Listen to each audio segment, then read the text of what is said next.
안녕하세요. 반갑습니다. 생명과학은 박기웅. 항상성도 박기웅입니다. 자, 좀 이쁘게 립스틱 좀 칠해볼까? 아마 부끄러워. 괜찮아. 그 다음에 아이섀도우. 아이섀도우가 파란색으로 해야지. 자, 지난 시간에 이어서요. 항상성 유지, 호르몬과 항상성 유지 그 두 번째 시간입니다. 지난 시간에 우리 음성 피드백에 대한 얘기를 배웠어요. 그죠? 얘는 꼭 기억을 해두시고 여기 이렇게 지우셔도 뭐가 들어가는지 꼭 아셔야 됩니다. 아시겠죠? 갑상샘에서 티록신이 나오면 티록신의 표적 기관은 주로 이제 간과 근육입니다. 요거 표적 기관 티록신이 어디서 이런 세포를 촉진시키냐면요. 이 세포 촉진시키기 위한 그 기관이 어디냐면 간과 근육이죠. 주로 간과 근육에서 열이 만들어지는 거야. 아시겠죠? 코 열 안 나와 많이. 귀 많이 안 나와. 입술 입술을 내밀 입술인데 왜 혓바닥을 내밀어? 왜? 자, 열 많이 물론 이제 많이 떠들다 보면 열이 나죠. 여튼 주로 간과 근육에서 티록신이 표적 기관으로 작용해서 세포를 촉진시켜서 열을 많이 만들게 된다는 얘기죠. 그렇죠? 자, 그래서 이번 시간에 이제 체온 조절, 열을 만들기 때문에 체온 조절을 하긴 하는데 일단 역시 또 지난 시간에 했던 거 잠깐 보면서 도입부 명언을 좀 들어가야 돼요. 이거 이해하셨을 거야, 확실하게. 그죠? 뇌하수체 전엽에서 방출되는 호르몬인 갑상샘 자극 호르몬은 여기서 분비가 돼서 표적기관이 갑상샘이다라는 거. 그죠? 여기서 방출돼서 표적기관은 갑상샘이다. 이런 거 잘 아셔야 되겠죠? 마찬가지로 TRH 이렇게 되는데 얘가 이제 표적기관이 되는데 특이사항은요. 요거는 중추입니다. 중추. 아시겠죠? 중추. 그 다음에 뇌하수체 전엽은 내분비샘. 됐죠? 이게 신경계에 속하고 이게 내분비계에 속한다 이런 얘기죠. 얘도 내분비계에 속하는 거죠. 됐죠? 그리고 여기서 간은 만약에 간이다라고 써 있다면 그건 소화기관계, 소화계에 속하는 거예요. 만약에 간이면은. 됐죠? 이런 것도 챙기세요. 아시겠죠? 이런 것도 챙기시고. 그 다음에 이제 항상성을 유지하는데 여러분들 너무 많거나 너무 적거나 너무 과하거나 부족하거나 이러지 않도록 일정하게 유지하는 거 항상성이죠. 이걸 유지하는 데 있어서 또 하나, 이 음성 피드백 말고 또 하나의 빵법이 있습니다. 바로 길항작용이죠. 교감신경은 위에 작용할 때 그만해! 소화액 분비를 억제시켜. 그만두라 말이야! 소화운동이나 소화액 분비를 억제시켜요. 소화가 잘 안 되게 해. 그러나 부교감신경은 relax. 뛰어, run. 오케이. 소화액 분비를 촉진시키면서 소화 운동을 활발하게 합니다. 그래서 먹고 나서는 얘를 좀 흥분시켜 줘야지. 늘 교감신경으로 긴장만 하면 되겠어, 안 되겠어? 안 돼. 그래서 서로 같은 동일한 기관에 대해서 반대 기능을 할 때 이 둘의 관계를 길항작용이다 이렇게 얘기를 합니다. 호르몬에서는 가장 대표적인 게요. 인슐린과 글루카곤이죠. 인슐린과 글루카곤. 그래서 인슐린은 베타세포, 이자섬의 베타세포에서 나와요. 이거 반복할 거예요. 그 다음에 글루카곤은 이자섬의 알파세포에서 나와서 각각 간이나 근육, 간 또는 근육인데요. 이제 간에서 작용할 때는 글리코젠 합성을 촉진시켜서 혈당을 낮추게 되는 게 인슐린이고, 혈당 낮추고. 그 다음에 글루카곤은 같은 기관에서 반대되는 작용하죠. 혈당을 높인다. 그래서 이 둘의 관계에 있어서는 그렇죠. 길항작용이다 이렇게 얘기를 합니다. 그러나 인슐린만 놓고 보면 어떻게 되죠? 인슐린만 놓고 보면 하나의 호르몬이 인슐린만 놓고 보면 음성 피드백에서 그 양이 결정되는 거예요. 무슨 뜻이냐면 혈당이 높아지면 인슐린이 많이 나오고요. 그 다음에 인슐린이 많이 나와서 혈당이 낮아지면 다시 인슐린은 줄어들어요. 이게 음성 피드백이죠. 알겠죠? 그래서 모든 호르몬은 개별적으로는 피드백에 의해서 그 양이 결정됩니다. 알겠어요? 특히 이제 대부분의 호르몬은 음성 피드백에 의해서 너무 많아지거나 너무 적어지거나 하지 않고 일정한 범위 내에서 왔다 갔다 하게 되는 거죠. 그죠? 근데 둘을 비교하는 거야. 얘 음성 피드백, 얘도 음성 피드백에 의해서 그 양이 결정되는데 이 둘을 비교했는데 기능이 반대야. 이럴 때 길항작용이라고 합니다. 다시. 자, 인슐린은 어떤 원리에서 그 양이 결정돼? 혈당이 높으면 많아지고 혈당이 낮으면 줄어들고 혈당이 높으면 많아지고 혈당이 낮으면 줄어들고. 음성 피드백. 글루카곤은 어떻게 해서 그 양이 결정돼? 혈당이 낮으면 많아지고 혈당이 높으면 줄어들고. 오케이? 이런 식으로. 혈당에서 피드백 되죠. 얘도 혈당에서 피드백 돼요. 그리고 하는 역할은, 기능은 서로 반대다. 됐죠? 그래서 각각의 호르몬에 대해서는 피드백에서 그 양이 결정되는 거예요. 알겠어요?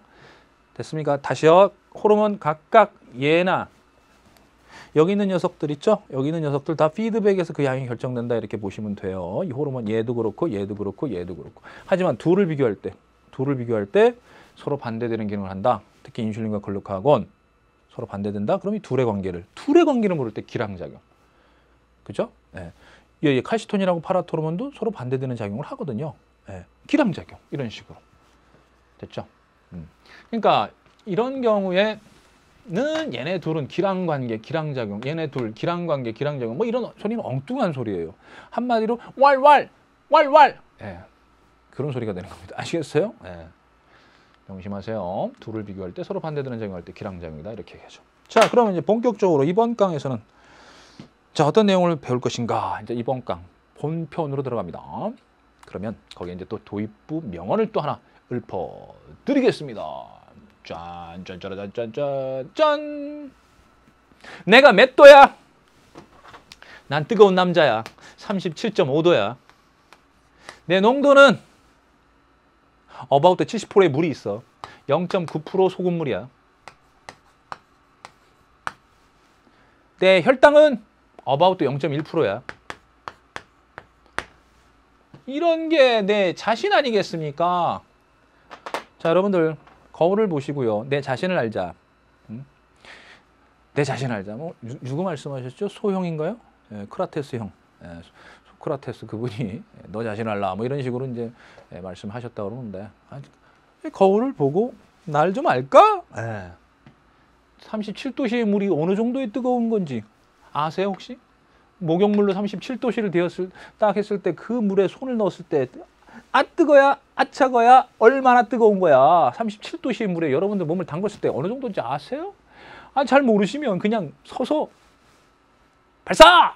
서서 발사하면 돼. 서서 그냥 오줌 한번 쫙 싸주시면 따끈뜨끈 느낌이 그래. 그게 바로 37도입니다. 방광에서 갓 나온 그 오줌물이 37도다 이렇게 생각해 주시면 되는 거고. 0.9% 소금물은요. 여러분들 그 약국인가요? 거기 가면 생리식염수 팔죠. 생리식염수 그거 드시면 됩니다. 그거 한 잔 컵에 딱 따라가지고 꼴깍꼴깍 와 이게 내 몸이야. 내 몸의 농도야. 0.1%는요. 0.1%는 혈당이기 때문에 상당히 적은 양이다. 이렇게 하시면 돼요. 그냥 그렇게 하면 돼. 적은 양이다. 아시겠죠? 이게 내 자신입니다. 자, 그걸 알기 위해서 지금 항상성 유지를 공부하고 있는 겁니다. 아시겠죠? 그래서 최소한의 내 자신의 뭘 알자냐면요. 위치를 알자입니다. 이런 것도 이런 거지만은 여러분들이 현재 여러분들의 위치를 좀 알아야 되지 않을까 싶습니다. 제가 늘 하는 얘기가 있습니다. 지금 저 카메라 너머 여러분들이 있어요. 지금 여러분들 수만 명이 지금 보입니다. 그죠? 다 각양각색의 유전자를 갖고 있는 여러분들인데요. 유전자도 각양각색이지만 성적도 좀 다양합니다. 제 강의를 동일하게 보고도 성적의 차이가 나는 이유는 뭘까요? 물론 이제 출발선이 약간씩 다를 수 있습니다만 이 출발선보다 더 큰 차이를 나타내게 하는 건 뭐라고 그랬어요? 제 강의를 듣고 누구는 1등급이고 누구는 3등급, 4등급 이유가 뭐냐 이거죠. 그렇죠? 제가 시키는 대로 하느냐 안 하느냐 차이, 그 차이라고 그랬죠?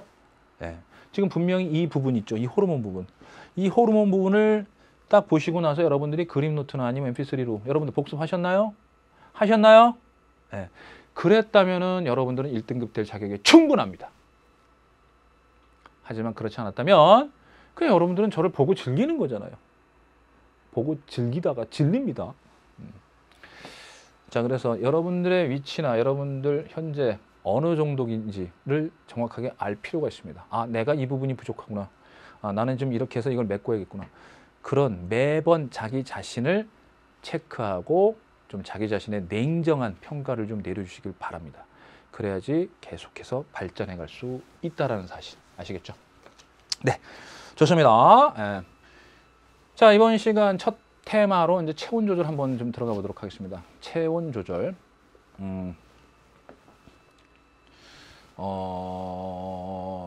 춥다.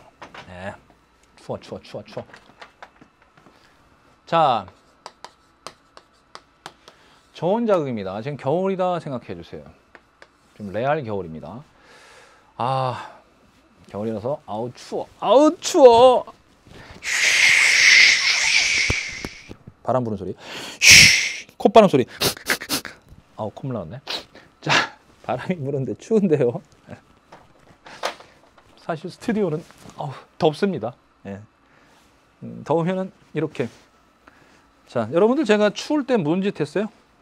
옷깃을 여미게 되고 또는 이렇게 몸을 움츠리게 되고요. 더우니까 지금 뭔 짓 했어요? 뭔 짓 했어요? 옷 벗어서 또 집어 던지면 안 되고 여기다 살 놔야 됩니다. 자, 이게 바로요 체온을 조절하기 위한 의식적인 조절입니다. 의식적인 행동이에요. 그러니까 저온이든 고온이든 그죠? 저온에 의한 그러니까 주변이 저온이든 아니면 주변이 반대로 고온이든 즉 여름이든 겨울이든 여러분들 몸은 항상 36.5도, 37도라는 체온을 유지하게끔 하기 위해서 의식적으로 이렇게 옷을 훌러덩 아니면 꼭꽁꽁 이렇게 해서 의식적으로 조절하고요. 또 하나 무의식적으로 여러분들 체온이 조절됩니다. 지금 배우려고 하는 건 바로 무의식적인 체온 조절입니다. 항상성 유지가 되겠습니다. 즉 추울 때는요 여러분들 몸에서요 열 발생을 많이 일어나게 합니다. 열 발생량이 증가돼요. 즉 추우니까 몸을 뜨겁게 달구는 거야. 그리고 바깥쪽으로 빠져나가는 열 방출량을 억제시켜요.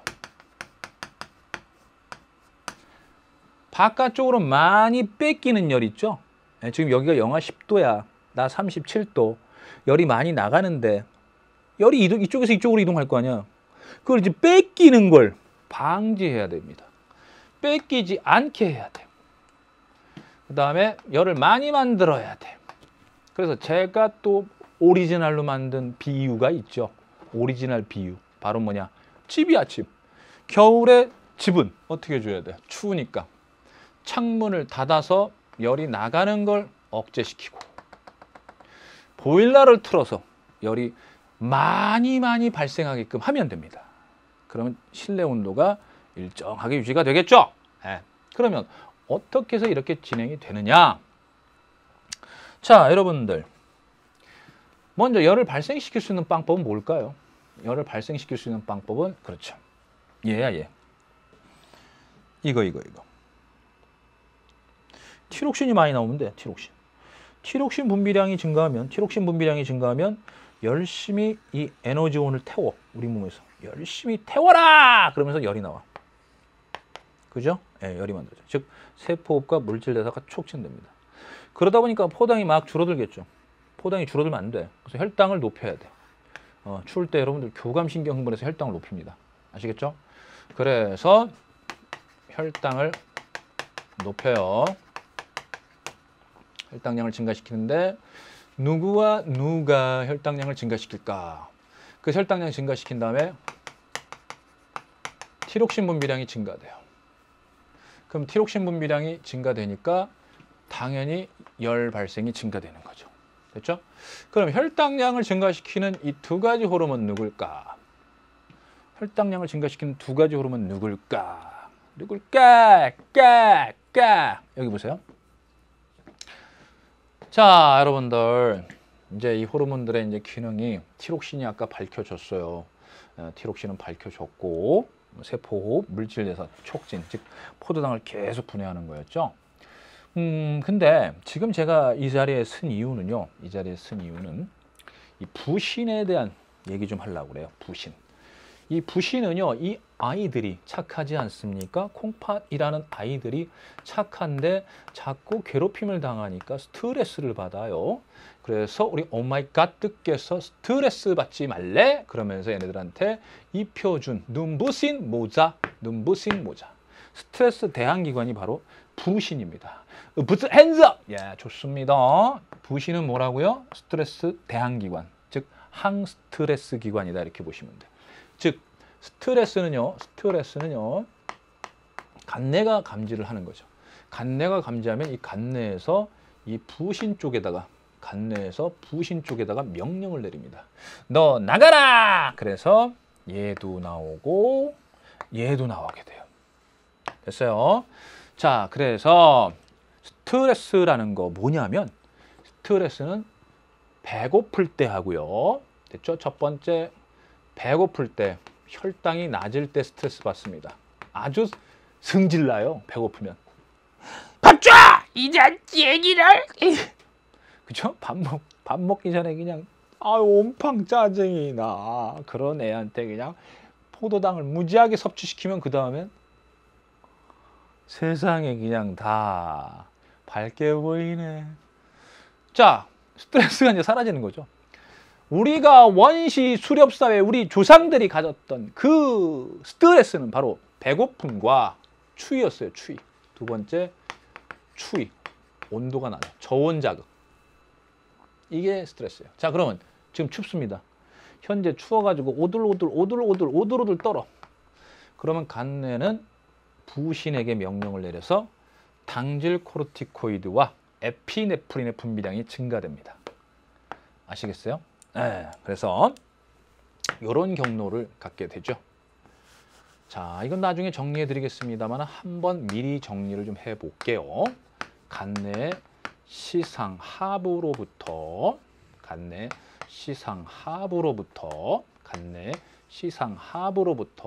내분비샘. 자, 다 함께 내분비샘. 좋습니다. 그러면 이렇게 되는 거죠. 여기서 이렇게 됐어요. 그 다음에 이렇게, 그 다음에 이렇게. 좋습니다. 즉 간내시상하부에서 CRH가 나와요. CRH가 나오면 뇌하체 전엽이라는 내분비샘을 자극을 해요. 그럼 뇌하체 전엽에서는 ACTH가 분비가 돼요. ACTH가 분비되면 그 다음에 부신 겉질에서 당질 코르티코이드가 나와요. 부신 겉질에서 당질 코르티코이드가 나와요. 됐어요? 반면에 추울 때 교감신경이 흥분된다고 그랬죠. 그래서 교감신경이 흥분되면 간내시상하부가 이 교감신경 흥분시켜서 어디서? 부신 속질에서 에피네프린이 나와요. 에피네프린. 다시 부신 겉질에서 얘는 그냥 신경 안 쓰셔도 돼요. 무기질 코르티코이드는 신경 안 쓰셔도 돼요. 제낄까요? 재킷 out! 오케이, 좋습니다. 재킷 out! 좋습니다. 이거 제낄게요. 신경 안 써도 된다고 했으니까. 재킷 out! 오케이. 자, 부신 겉질에서 당질 코르티코이드가 나옵니다. 어떤 경로를 통해서? 저 간내시상하부에서. 뇌하체 전엽 자극해서. 뇌하체 전엽에서. 쭉 호르몬을 타고 부신 겉질 자극하면 당질 코르티코이드가 나와요. 이 당질 코르티코이드는요, 어떤 기능을 하느냐면 말 그대로 당질이에요. 당질이니까 이렇게 간다. 이렇게 생각해주세요. 포도당을 만들어요. 누굴 만든다고요? 포도당을 만들어요. 누구 가지고? 단백질과 지질 가지고. 그러니까 단백질과 지방을 포도당으로 바꾸는 호르몬이에요. 당질 코르티코이드는 단백질과 지방을 포도당으로 바꿔서 혈당을 높여줍니다. 아시겠죠? 따라서 다시요. 추워요. 간내시다. 그럼 너 나가. 아유씨. 자, 여기서 씨라는 말 들어갑니다. 아유씨.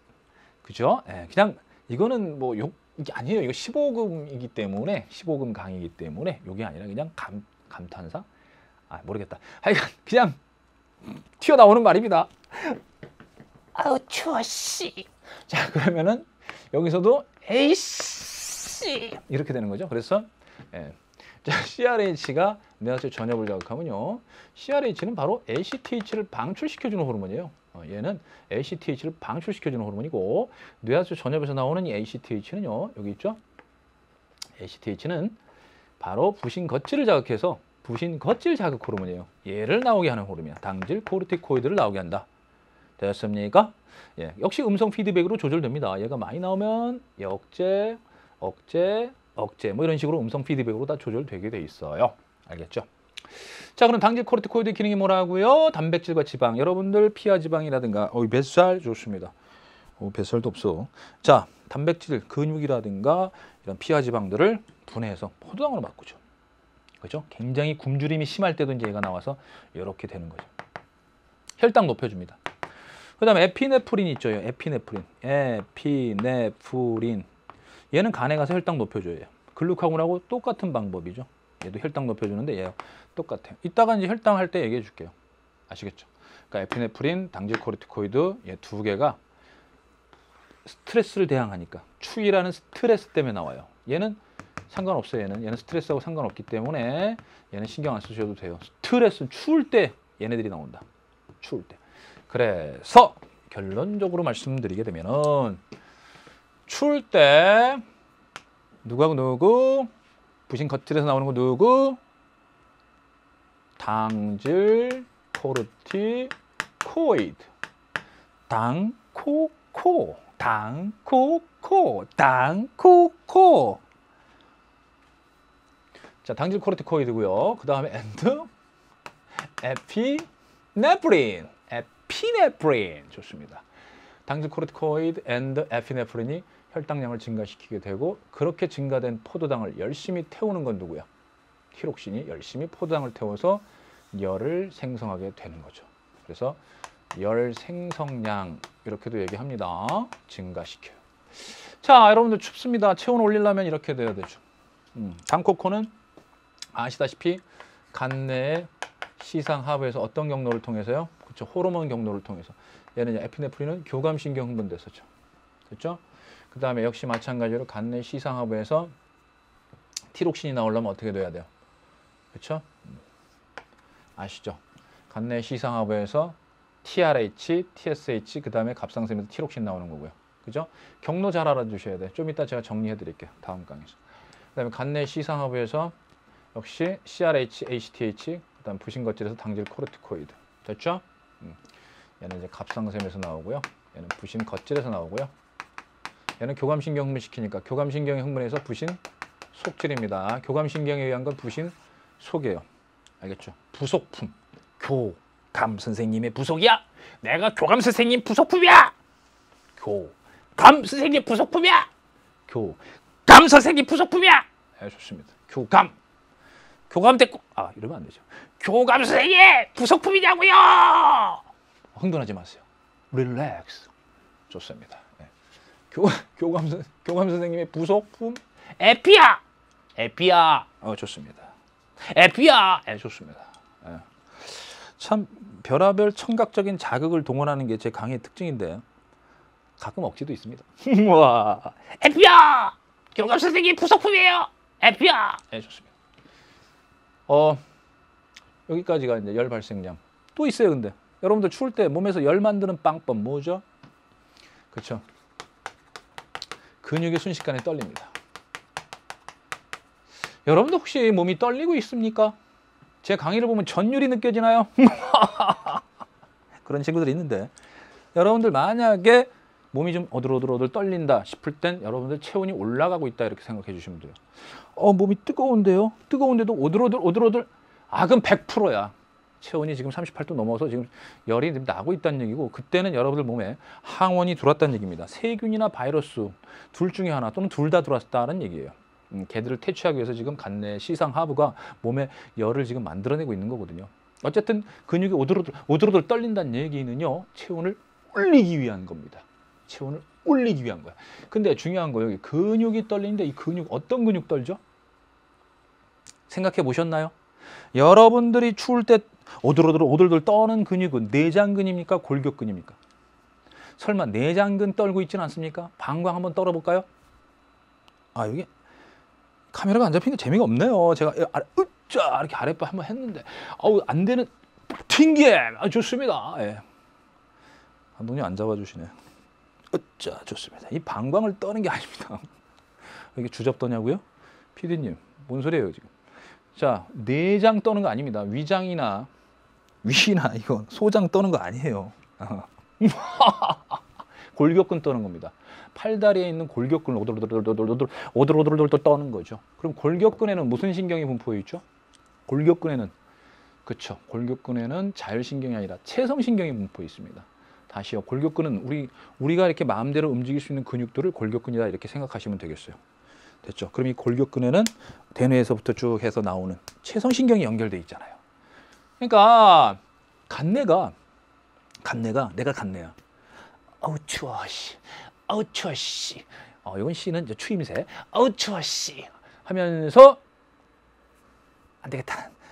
야, 너 일로 와봐. 체성신경 너 좀 잠깐 빌릴게. 너 흥분해! 좋습니다. 예, 온몸을 지금 전율해서 체성신경을 살짝 흥분시켜가지고 골격근을 바르르 떨리게 하는 거죠. 서프라이즈. 오케이, 좋습니다. 자, 골격근의 갑작스런 수축, 이완, 떨림을 통해서 열을 만들어냅니다. 부르르, 알겠죠? 부르르, 알겠죠? 오한, 부르르, 오케이. 자, 열 발생하고 관련된 겁니다. 열 발생하고. 여러분들 다 경험이 있잖아요. 여름에 수영하다가 수영 막 하다가 갑자기 잠깐 멈칫하더니 눈치를 봐. 그리고는 잠깐 동작 그만하더니 부르르 떨어. 우와! 그리고 약간 멋쩍은 미소를 한번 짓더니 주변에 있는 물을 이렇게. 뻔하지! 공식. 아유. 저도 뭐 그런 경험 뭐 없다고 얘기하면 거짓말이고 저는 그냥 그 다음엔 이렇게 해요. 그냥 움직이면서 볼일 봅니다. 수영하면 브르르 수영하면 그냥 어쨌든 왜냐하면요 추운 물속에 차가운 물속이죠. 체온보다 낮죠. 체온보다 낮은 물속에 들어가서 오줌을 싸게 되면요 이 오줌물이 상당히 많은 열을 갖고 나갑니다. 알겠죠? 물이 비열이 크잖아요. 그래서 상당히 많은 열량을 내 몸 밖으로 방출하게 되는 거기나 똑같아요. 그러니까 열이 많이 빠져나가니까 그만큼의 또 열을 만들지 않으면 체온 유지에 어렵지 않습니까? 그래서 순식간에 빠져나간 열만큼 열을 만들자 해서 몸을 브르르 한번 떨어주는 거예요. 우리 수컷들은 알죠? 겨울에 이제 밖에서 전봇대에서 이제 한번 오줌 넣으면 브르르 전율을 한번 느낍니다. 오케이, 열 발생과 관련되는 겁니다. 자, 이번에는 추울 때 열 방출량을 감소시켜야 돼요. 바깥쪽으로 나가는 거, 즉 발산이라고도 하죠. 발산, 바깥쪽으로 나가는 것 또는 손실이야. 바깥쪽에서 이제 내 몸에서 열이 빠져나가는 걸 방지하기 위해서 어떤 일들이 벌어지냐면요. 자, 이건 이제 보일러를 트는 거죠. 하지만 이건 창문을 닫아야 돼요. 자, 내 몸의 창문이 뭐냐? 내 몸의 창문이 어디죠? 마음의 창문 눈이에요? 눈만 닫으면 안 춥나요? 바로 피부입니다. 이 미끄덩 피부, 바로 이 피부를 닫아야 되는 거예요. 피부가 우리 몸의 창문이나 다름없습니다. 자, 피부를 닫자 이렇게 얘기했더니 뭐라고 그러냐면 모공을 닫으면 되겠네요. 모공이 아니죠. 모공보다는 피부에 지금 밑에, 바로 지금 피부 밑에, 오이씨, 이 가죽이 왜 이렇게 살이 없냐? 너무 운동을 많이 했구나 이거. 피부 밑에 이제 혈관이 흐릅니다. 혈액이 흘러요. 그러니까 혈액이 흘러서 얼굴이 뻘개졌을 때는 피부 밑에 혈액이 많이 흐른다는 얘기고, 얼굴이 하얘졌을 때는 그러니까 혈액이 적게 흐른다는 얘기입니다. 그 이유는 이제 뭐 아시다시피 이제 이게 스킨이고, 요 밑에 이렇게 이제 혈관이 이렇게 이동하잖아요.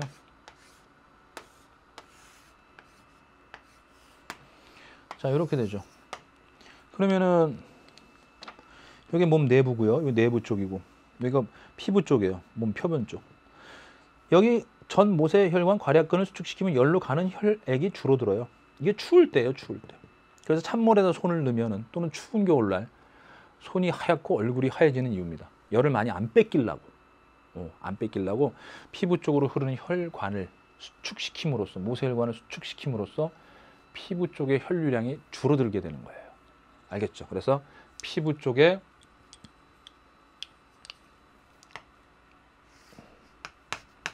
모세 혈관을 수축시킵니다. 창문 닫는 거예요. 이게 창문이니까. 창문을 닫아라! 창문 닫자! Close the window! 모세 혈관을 수축시킵니다. 그러면 이제 혈류량이 줄어들겠죠. 모세혈관, 피부 쪽에 흐르는 혈류량 감소. 피부 쪽의 혈류량은 감소해요. 피부 쪽 혈류량입니다. 감소. 됐죠? 물론 반대로 여러분들이 더워요, 지금. 막 후끈후끈 열이 나, 지금. 몸에서 그냥 미치겠어. 지금 냅두면 38, 39, 40도까지 올라갈 것 같아. 예? 운동을 했더니 지금 근육세포들에서 지금 ATP 만들기 위해서 세포를 촉진하니까 열까지 많이 만들어져, 열. 와! 예? 운동하면 이게 지금 엄청나게 일어나야 될 거 아니야? 이 과정이. 운동 근육세포에서 이 과정이 엄청나게 일어나서 ATP로 근육 수축을 해야 될 거 아니야? 이게 운동 아니야. 그런데 부산물로 지금 열 에너지가 엄청나게 나오고 있잖아. 이거 냅두면 근육이 다 익어버리잖아요. 열을 빨리빨리 내보내기 위해서 근육에 혈액이 모인 다음에 그 혈액을 통해서 피부 쪽으로 빨리 이동시켜. 뜨거워진, 근육에서 뜨거워진 혈액을 피부 쪽으로 이동시켜서 화끈. 됐습니까? 여기가 이제 줄어들면서 여기에 이제 혈류량이 많아져. 됐어요? 여기에 이제 혈류량이 많아져. 피부 쪽에 혈류량이 많아지게 되면 빨간색으로 해야 되는 거야. 자, 피부 쪽에 혈류량이 많아지면 얼굴이 씨뻘개지고 피부가 씨뻘개져 가지고 화끈 열이 빨리빨리 바깥쪽으로 내려가서 몸을 식히게 됩니다. 열을 내보냄으로써 몸을 식히게 돼요. 근데 이게 뻘개지기만 하면 안 되지. 정말 훌륭한 우리 몸에 에어컨 시스템이 있습니다. 그 에어컨 시스템이 바로 뭐야? 땀이죠, 땀. 땀 분비가 더울 때는 땀 분비가 촉진돼요. 무슨 말씀인지 아세요? 지금 여름이에요, 여름. 여름이 이거 반대입니다, 지금. 요거 이제 반대. 요것만 아시고 이제 반대라고 생각하시면 돼요. 그러니까 더울 때는 근육 떠는 사람 없죠. 더울 때 오돌오돌 떠는 사람 없고 얘네들 적게 낮아지고 그다음에 모세혈관이 이완되고요. 그죠? 이완되니까 지금 더울 때 이렇게 돼요. 예? 피부 쪽에 혈류량이 증가해서 뻘개지고요. 땀 분비가 촉진되는 거야, 더울 때는. 왜냐? 땀이 나와가지고 증발되면서 많은 열을 가지고 가면서 피부를 식힙니다. 피부가 식어요. 땀이 나서 땀이 증발되면서 식히는 거야. 그러니까 운동을 계속 하면서 땀이 주르륵 하면서 그 땀들이 계속 증발하면서 내 몸을 식혀주고 있는 겁니다. 아시겠어요? 오우, 땀은 대단한 우리 몸의 에어컨 역할을 하는 거죠. 기화열이 커요. 기화열, 물의 장점이죠. 기화열이 크다. 그래서 땀 분비가 촉진될 때는 고온이고요. 반대로 추울 때는 어떻게 돼야 돼요? 땀 분비가 억제돼야겠죠. 추울 때는 땀이 나면 안 되죠. 됐죠? 그 다음에 피부 쪽에 있는 창문을 닫는 방법 또 하나 있어요. 잇모근이 수축됩니다. 잇모근이 수축. 자, 잇모근이 뭐냐? 자, 잇모근은요, 피부 쪽에 있는 뭐냐면 털세움근이 돼요. 털. 자, 이렇게 피부에요. 여기 이제 털들이 뭐 저한테 배운 친구들은 또 털을 발음을 또 독특하게 하죠. 그냥 털이 아니라 털, 겨털, 귀속 털. 좋습니다. 이 털들이 이렇게 보통 이렇게 되죠. 예, 손등에 있는 털들이 이렇게 근육이 이렇게 연결돼 있어. 서프라이즈하게 여기 털 끝마다 이렇게 근육들이 이렇게 근육들이 있어. 여기 털세움근 또는 설립자 써서 털모자 써서 잇모근이라고 하는데 얘가 수축돼. 으짜 수축 하면은 당겨지면서 이렇게 털들이 쓰는 거야. 털들이 쓰는 거야.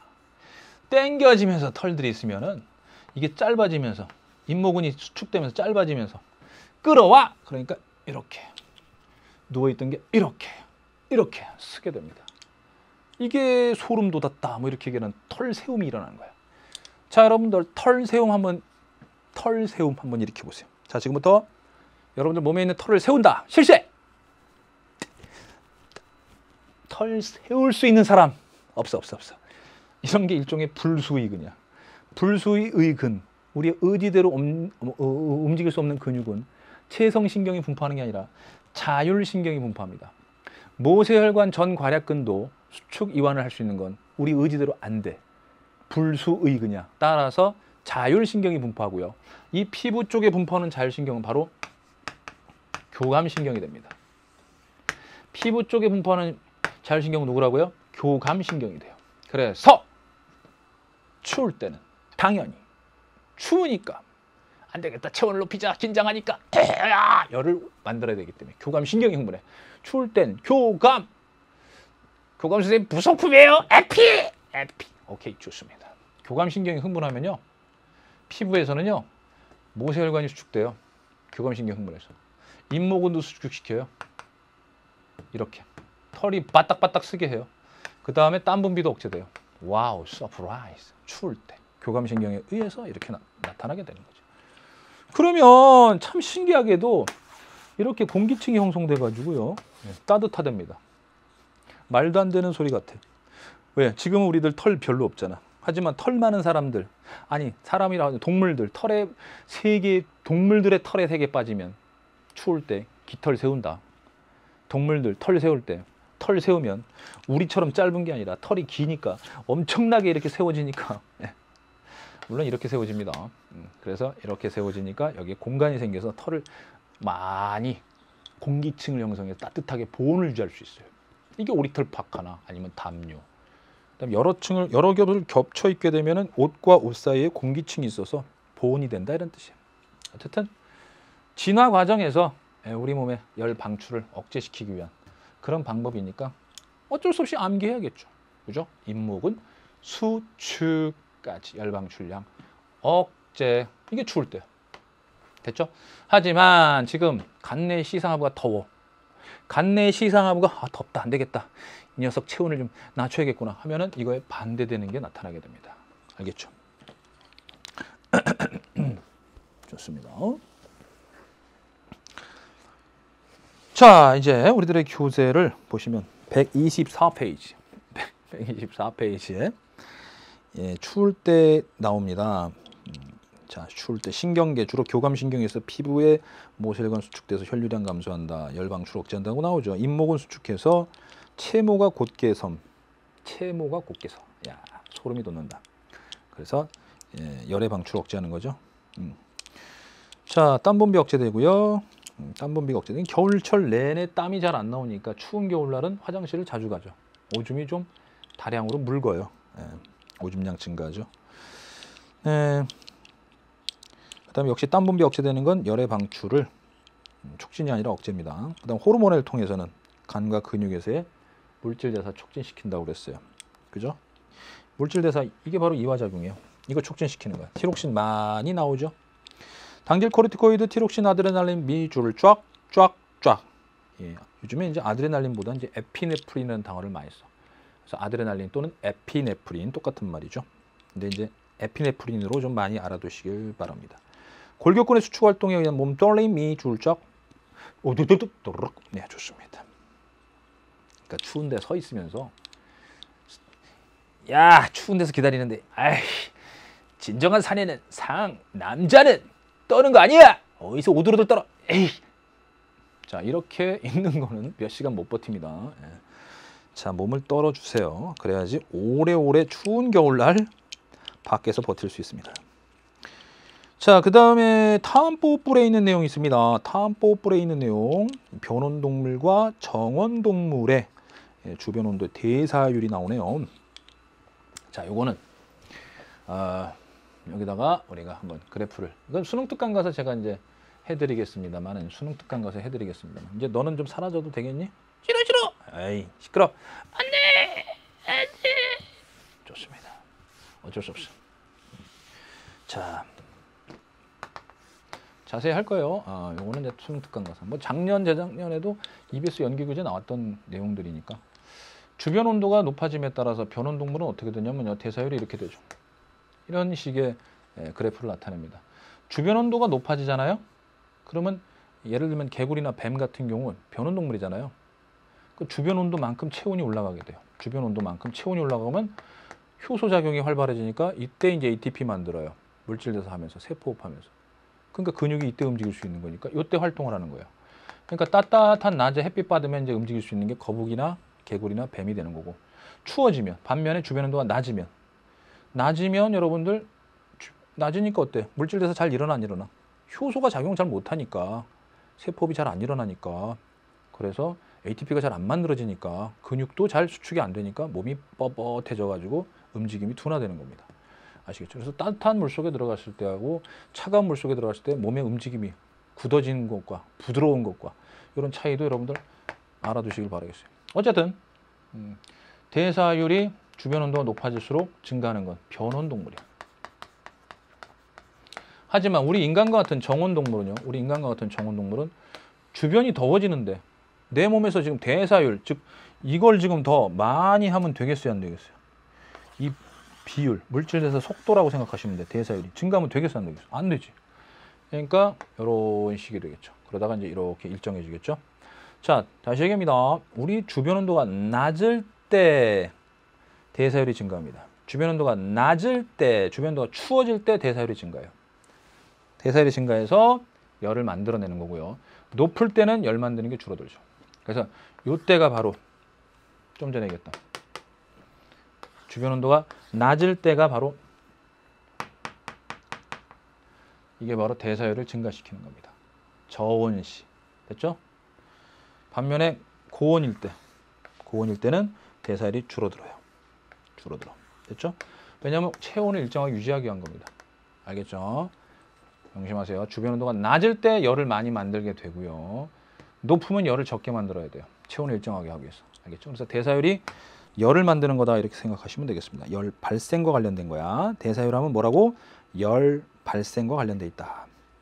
그 다음 125페이지에 모식도가 나옵니다. 125페이지에 모식도.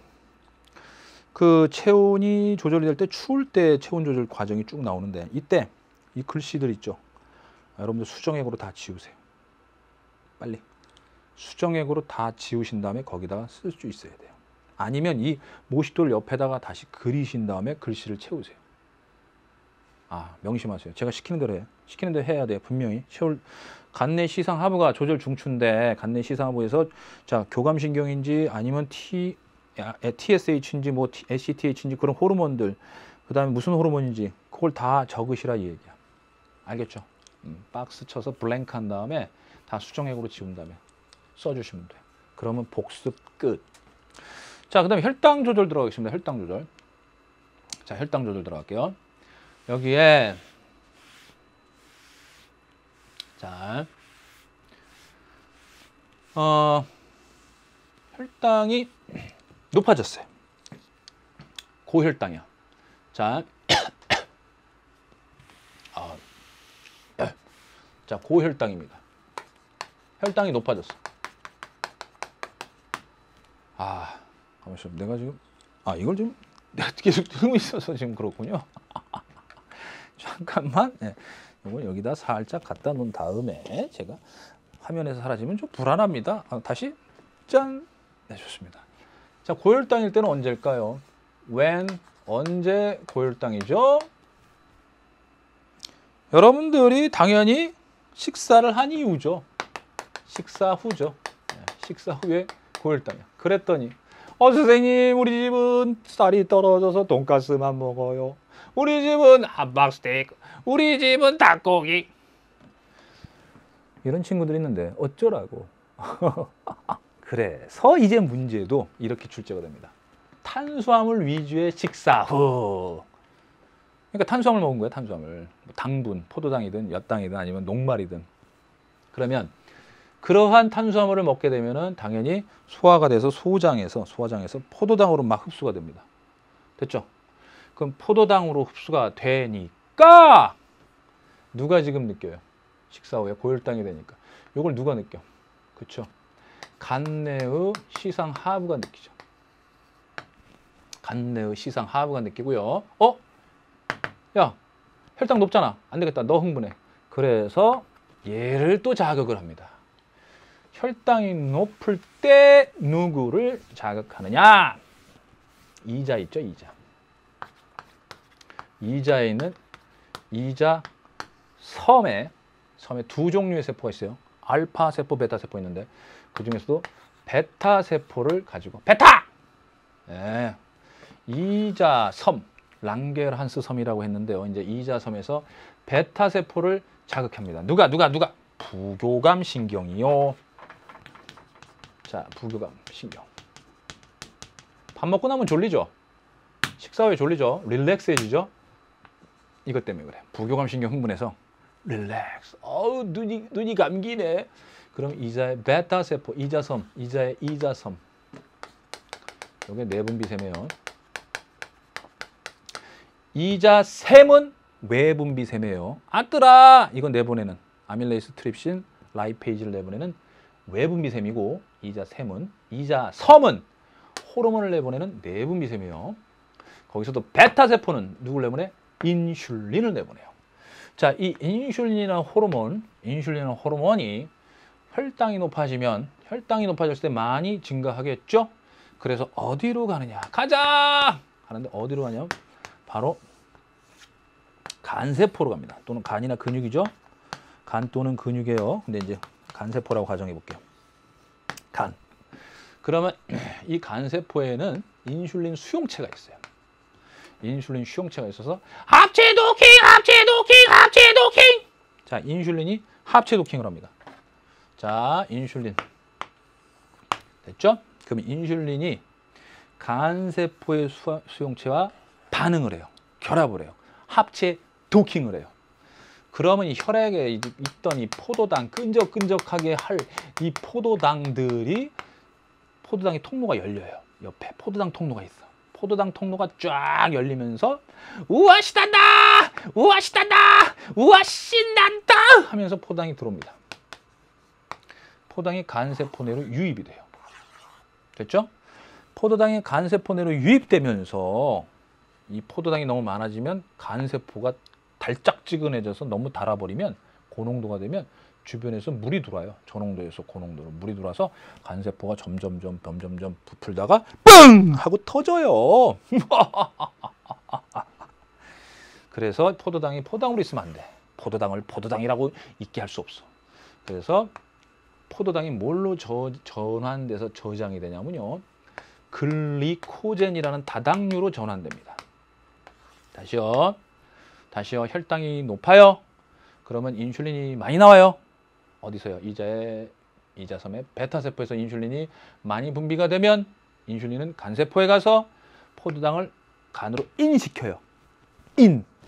인시킨 다음에 인슐린이니까 인시킨 다음에 글리코젠으로 합성을 해서 글리코젠은 양이 많아져요. 됐어요? 그러면은 혈당은 점점점 줄어들겠죠. 됐죠? 혈당은 점점점 줄어들고 일정한 혈당량이 유지될 수 있는 겁니다. 혈당이 올라갔어요. 그럼 거의 따라서 증가하는 호르몬 누구예요? 인슐린. 그러니까 혈당이 감소했어요. 그럼 인슐린도 다시 감소. 혈당에 의한 피드백이 진행되고 있는 겁니다. 혈당에 의한 피드백. 됐죠? 반면에 혈당이 이렇게 증가했을 때 인슐린은 따라 증가하지만 글루카곤은 감소하게 되죠. 그럼 글루카곤은 이렇게 반대로 감소하게 되죠. 글루카곤은 혈당량이 증가하면, 자, 혈당량이 요거라고 치면은 됐죠? 인슐린은 따라서 증가하는데, 됐죠? 글루카곤은 반대로 감소하네. 됐죠? 네. 글루카곤은 혈당을 높여주는 거니까. 여기까지 되셨습니까? 그러니까 여러분들 혹시 그 식곤증 있죠? 식곤증이 이렇게 나타납니다. 식곤증은 식곤증인데 과식을 했을 때 더 심해지죠. 갑자기 폭식을 한다든가 갑자기 배고팠다 먹게 되면 혈당이 팍 올라요. 그러니까 느슨하게 올라가는 게 이게 잡곡밥을 먹을 때인데, 잡곡밥을 느슨하게 먹으면 천천히 올라가니까 인슐린 분비에 부담이 없습니다. 천천히 올라가니까. 그런데 그냥 갑작스럽게 먹으니까 혈당이 그냥 팍 치솟아. 혈당이 팍 치솟게 되면 인슐린 분비가 굉장히 힘들어져요. 바빠져요. 그러니까 인슐린도 팍 치솟아. 그러니까 혈당을 끌어내리죠. 그러니까 인슐린이 혈당이 끌어내리는 역할을 해서 빨리빨리 여기다 쳐넣죠. 이런 데다, 간에다. 그러면 정작 이 혈액의 혈당이 줄어들게 되면 우리 몸 다른 데서 쓸 포도당이 줄어드니까 어때요? 다른 데서 쓸 포도당이 줄어든다는 얘기는 그만큼 그 세포들이 많이 기운이 없겠죠. ATP를 많이 못 만들겠죠. 그러니까 무기력해지고 이렇게 되는 거예요. 아니 정작 밥을 먹었을 때 눈이 딱 떠지는 이유는 이 포도당 때문인데, 포도당이 막 세포한테 공급되고 야 세포야 먹고 힘내 이렇게 되는데 인슐린이 많이 나오면서 반대로 이렇게 포도당으로 계속 저장을 해버리면 다른 세포들이 쓸 게 줄어든다 이런 얘기죠. 그러니까 그때 식곤증이 시작으로 나타날 수 있다 이런 얘기입니다. 그래서 인슐린 분비량이 많아져 가지고 오히려 식곤증이 심해질 수 있기 때문에, 예, 그래서 너무 갑작스럽게 이 탄수화물 음식들을 혈당 많이 올라가게 갑작스럽게 섭취하면 안 좋습니다. 그렇게 될 때 이런 증세도 나타나요. 예. 그 인슐린 저항성이 생기게 돼요. 계속 과식을 하고 포도당 이렇게 혈당이 높아지게 되는데 인슐린이 많아지게 되면 인슐린이 많아지게 되면 여기 수용체가 줄어들게 돼요. 수용체가 줄어들게 됩니다. 호르몬이 적어지면 수용체는 증가하지만 호르몬이 많아지는 과정이 계속 반복되면 수용체가 줄어들게 돼가지고 저항성이 생기게 돼요. 그러면 인슐린이 정상적으로 분비되더라도 여기서 수용을 못해. 인슐린 수용체가 줄어들고 또는 수용체의 기능이 잘 안 되게 되면, 즉 인슐린 저항성이 생기면 인슐린이 나오더라도 얘가 인슐린을 감지를 못하니까 이 짓을 못해요. 이 짓을 못하니까 결국은 혈당이 계속 높은 상태가 유지돼요. 이게 당뇨병입니다. 이게 인슐린 비의존성 당뇨병이라고 그래서 2형인데요. 제 2형 당뇨병인데 뭐 과식을 한다든가 뭐 비만인 분들 이렇게 성인병으로 좀 많이 발생하는 겁니다. 아시겠죠? 물론 1형 당뇨병은요, 인슐린 의존성 당뇨병이라는 건데, 그거는 이제 베타세포 고장났을 때죠. 베타세포 고장나면은 인슐린 분비량이 줄어서 당연히 이 과정이 안 일어나니까 혈당이 높은 상태가 되죠. 그죠? 이 포도당이 많으면, 혈액이 많으면, 뭐 피가 끈적끈적해지면 이 적혈구가 하나, 이 모세혈관이 적혈구 하나가 지나가기가 정도의 아주 작은, 얇은 곳이거든요. 그러니까 적혈구가 지나가기가 좀 뻑뻑하겠죠. 그러니까 혈류가 좀 멈출 수 있겠죠. 손끝, 발끝의 이 말초 혈관 쪽에서, 모세혈관 쪽에서. 혈류가 멈추게 되면 이 포도당이 세균들이 굉장히 좋아합니다. 그 세균들이 막 먹게 되는데 이때 우리 몸을 지켜주는 방어를 하는 백혈구 이런 것들이 접근을 해야 되는데 멈췄으니까 백혈구가 접근을 못해요. 그럼 무방비 상태로 계속 세균들이 증식해서 끝내는 뭐 손이라든가 발이라든가 이렇게 잘라낼 수 있는 그런 합병증도 올 수 있는 거죠. 그러니까 모세혈관 쪽이 위험합니다. 당뇨병이 되면 모세혈관 쪽이 위험해서 콩팥에 그 사고체 있죠. 콩팥병이 올 수 있고요. 그다음에 눈 쪽에 모세혈관, 시신경, 시세포가 손상될 수 있고. 그래서 여러 가지 심뇌혈관도 올 수 있으니까 당뇨병은 그 합병증이 무서운 겁니다. 그래서 혈당을 낮춰줘야 됩니다. 혈당이 높을 때는. 알겠죠? 그래서 지금 요 얘기를 제가 했습니다. 인슐린의 결핍증일 때 당뇨병 올 수 있고, 또는 인슐린이 분비되더라도 수용체에 문제 생겼을 때도 당뇨병이 올 수 있다라는 거죠. 자, 이제는요, 우리가 혈당이 높아졌을 때 이제 낮추는 방법을 얘기했으니까, 이번에는 혈당을 높일 때 어떻게 해서 높이는가, 그것을 알아야 되는데, 일단은 배가 고픈 관계로 좀 먹고 혈당을 높인 다음에 혈당 높이는 얘기 좀 해야 되지 않겠습니까? 꼬르륵 꼬르륵. 좋습니다. 가만히 있어. 꼬르륵 꼬르륵. 좋습니다. 그래서 나머지 내용들은 다음 강의에서 to be continued. 오케이, 수고했습니다. 바이바이.